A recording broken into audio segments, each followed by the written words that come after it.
హాలహర్వి మండల కేంద్రంలో ఎంఆర్పీఎస్ మండల నాయకులు కిషోర్, మహేష్, సుధాకర్ ఆధ్వర్యంలో పెద్ద ఎత్తున ఎస్సీ కాలనీ నుండి అంబేద్కర్ సర్కిల్ వరకు బాణసంచారం తప్పెడుతూ ర్యాలీ చేపట్టారు. అనంతరం అంబేద్కర్ విగ్రహానికి పాలాభిషేకం చేసి కేక్ ని కట్ చేసి హర్షం వ్యక్తం చేశారు.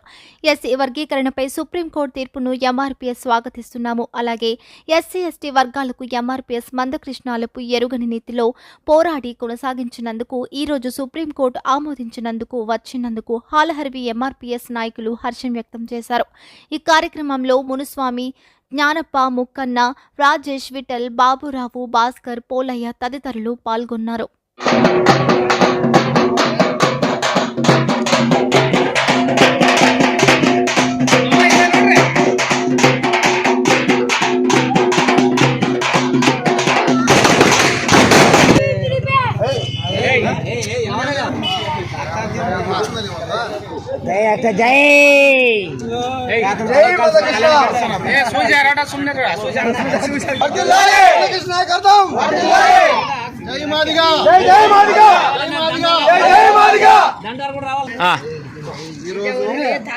ఆంధ్రప్రదేశ్ మొత్తం ఈరోజు చాలా సంతోషకరమైన వాతావరణము. సుప్రీంకోర్టు తీర్పు ఇవ్వడం వలన ఎస్సీ కులములు వర్గీకరణ చేయాలని గవర్నమెంట్ దాదాపు మందకృష్ణ మాదిగ గారు 30 సంవత్సరాల పోరాటం తర్వాత ఈరోజు సుప్రీంకోర్టు ప్రధాన న్యాయమూర్తి వైవి చంద్రచూడ్ గారు ఒక మంచి ఈ మాదిగలకు వెనుకబడినటువంటి మాదిగ కులంలో 54 కులాలు ఉన్నాయి.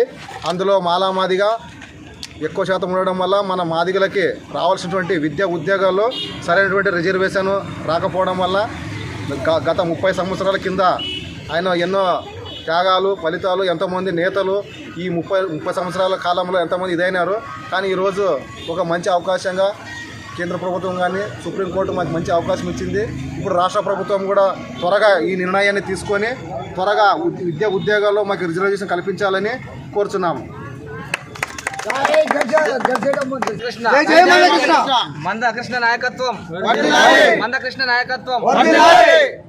భారతదేశంలో చాలా మనం వెనుకబడినటువంటి కులాలైన ఎస్సీ, దళితులము దాదాపు 30 సంవత్సరాల నుంచి మన మందకృష్ణ మాదిగ గారు శాయశక్తుల కృషి చేసి మన ఎస్సీలకు రావాల్సినటువంటి రిజర్వేషన్లు అయితేనేమి, ఉద్యోగాలు అయితేనేమి, మనము పడినటువంటి వెనుకబడితనం వలన ఆ డెవలప్లో కూడా వెనుకైపోయినాము.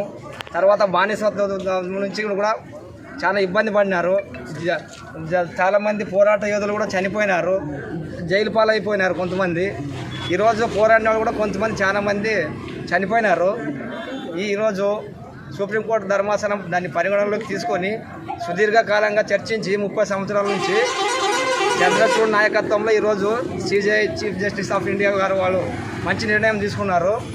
వారికి కృతజ్ఞతలు తెలుపుకుంటూ తర్వాత ఈ సుప్రీంకోర్టు తీర్పును పరిగణలోకి తీసుకొని ఈ చొరవతోనే స్టేట్ గవర్నమెంట్ కూడా తొందరగా ఎస్సీ వర్గీకరణ చేపట్టాలని, తర్వాత నోటిఫికేషన్స్ కూడా విద్యార్థులకైతేనేమి, ఉపాధ్యాయులకైతే, ఉద్యోగస్తులకైతేనేమి, నిరుద్యోగులకైతేనేమి మంచి శుభవార్త అందించాలని, అంతవరకు నోటిఫికేషన్ కూడా వదలకూడదని గవర్నమెంట్ విన్నవించుకుంటున్నాం.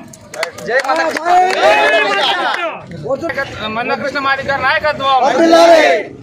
ఈరోజు సుప్రీంకోర్టు ఇచ్చిన తీర్పు మేరకు మేము ఎస్సీ ఎస్టీ రిజర్వేషన్ వర్గీకరణ నిమిత్తం మేము ఈ ఆనంద ఉత్సవాలు జరుపుకుంటున్నాము. దీన్ని ఈరోజు కోర్టు పరిగణనలోకి తీసుకొని ఈ తీర్పు వెలువడించడం వల్ల చాలా సంతోషకరమైనటువంటి విషయమే. నాకు కూడా చాలా సంతోషం, ఎందుకంటే నేను కూడా 2016, 17, 18 3 సంవత్సరాలు ఎంఆర్పీఎస్ మందకృష్ణ మాదిగ గారి నాయకత్వంలో నేను మండల కన్వీనర్గా కూడా పనిచేశాను. మాకన్నా ముందు దాదాపు సుదీర్ఘంగా మందకృష్ణ మాదిగ గారు 30 సంవత్సరాలు పోరాడి చాలామంది చనిపోవడం జరిగింది. చాలామంది అభద్రతల పాలు అయిపోయినారు. ఈరోజు వాళ్ళ ప్రాణత్యాగాల వల్ల మేము దీన్ని సాధించుకుంటున్నామని మేము చాలా సంతోషంగా, బాధతోనైనా కూడా సంతోషంగా దీన్ని పంచుకుంటున్నాము. ముఖ్యంగా ఈ కేంద్ర రాష్ట్ర ప్రభుత్వాలు కానీ, కేంద్ర ప్రభుత్వం కానీ, రాష్ట్ర ప్రభుత్వం కానీ దీన్ని పరిగణనలోకి తీసుకొని ముఖ్యంగా డిఎస్సి వదిలినారు. డిఎస్సీలో కూడా ఎస్సీ ఎస్టీల యొక్క రిజర్వేషన్ చొప్పున డిఎస్సిని మరీ వదలాలని విన్నవించుకుంటున్నాం ఈ రాష్ట్ర ప్రభుత్వానికి. దీనికి మేమందరూ చాలా సంతోషంగా ఇటువంటి అవకాశాన్ని మేము జరుపుకోవడానికి చాలా సంతోషమైన విషయమే. కాకపోతే 30 సంవత్సరాల నుంచి మందకృష్ణ గారు చేసినటువంటి పోరాటాలు చాలా గొప్పవి. ఆయన త్యాగాన్ని మేము మరవలేమని ఇంకోసారి మందకృష్ణ గారు కూడా ఏమో ఆయనకి ధన్యవాదాలు తెలుపుకుంటున్నాం. ఇక్కడ చేరవచ్చినట్టు దళిత కుటుంబ సభ్యులందరికీ, మా కుటుంబ సభ్యులందరికీ, ఇక్కడ ఉన్నటువంటి ఎంఆర్పిఎస్ నాయకులకి, మా దళిత సోదరులకు, మా మాదిగ కులాలకు, మాదిగ పెద్దలకు అందరికీ నా ధన్యవాదాలు తెలుపుకుంటూ ముగించుకుంటున్నాను.